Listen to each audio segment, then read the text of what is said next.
Magandang umaga po sa atin lahat. Narito ang ating weather update. Makakaranas pa rin tayo ng mga kalat-kalat na pag-ulan at may kasamang thunderstorm sa ilang bahagi ng Southern Luzon at sa Visayas. Dulot po yan ng northeast monsoon o amihan, shear line at easterlies.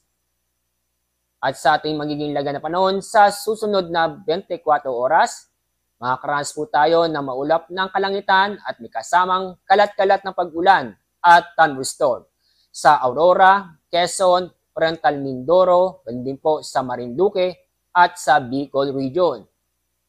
Sa lalabing buong bahagi ng Cagayan Valley at kasama rin po ang buong Ilocos Region ay makakaranas din ng maulap na papurin at may tsansa na mga mahihinang pag-ulan. Sa lalabing pong bahagi po ng Luzon kasama po ang Metro Manila ay magiging maganda at maliwas na panahon kung saan makakaranas po tayo ng bahagyang maulap hanggang sa maulap ang kalangitan. Maliban lang po sa mga isolated na mga pag-ulan dahil sa thunderstorm. Dako tayo sa Visayas at Mindanao. Magiging maulap ang kalangitan na may tsansa ng mga kalat-kalat ng pag-ulan at thunderstorm sa mga lalawigan po ng Aklan, Capiz, Northern Samar, Eastern Samar, hindi po sa Dinagat Island, Surigao del Norte, Surigao del Sur at sa Davao Oriental. Samantala sa itong lalabing buong bahagi po ng Visayas at ganoon din po sa lalabing bahagi ng Mindanao ay magiging maganda at maliwas ang panahon ngayong araw. Pero may tsansa pa rin po ng mga localized thunderstorm kung saan magbibigay ito ng mga biglaang buhos na ulan. Dahil sa inaasahan po natin na muling lalakas ang amihan, yung araw nag-issue po tayo ng gale warning number 1 dahil po nakita namin na magiging maalon hanggang sa napakalon ang mga baybaying dagat sa mga nabanggit na lugar. Ang mga lugar po na sa ilalim ng gale warning ay sa Batanes, hindi po sa Ilocos Norte at sa northern coast ng Cagayan kasama ang Babuyan Islands.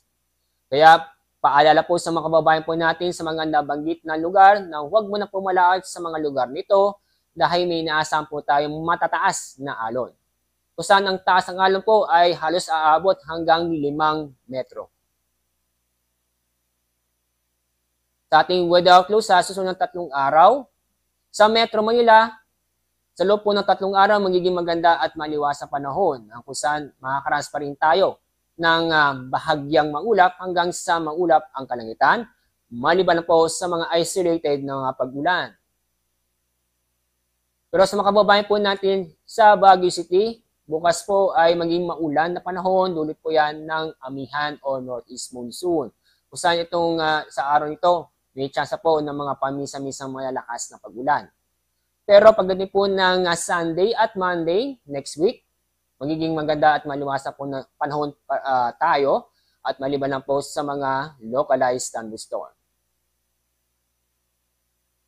Dako tayo sa Legazpi City, bukas po maulan na panahon ng inaasahan po natin dahil po yan sa shear line. Ang kung saan magbibigay ito ng mga mahihina hanggang sa katamtaman hanggang sa kung saan may malalakas na pag-ulan. Pero sa Sunday at Monday next week, fair weather po tayo, maliban lang po sa mga isolated na mga pag-ulan at dulot po yan ng thunderstorm.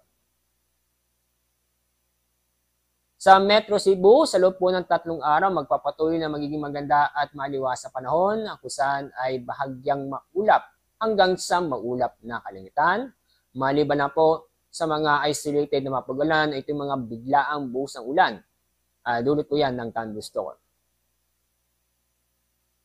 Sa mga kababayan po natin sa Metro Davao, magpapatuloy pa rin na magiging maganda at maliwas panahon bukas hanggang Lunes next week. Asahan din pa rin ang mga isolated na mga pag-ulan sa bandang hapon ng gabi dulot ng thunderstorm. Ang araw po sisikat mamaya pong 6:01 ng umaga. Ang araw lulubog mamaya pong 5:24 ng hapon.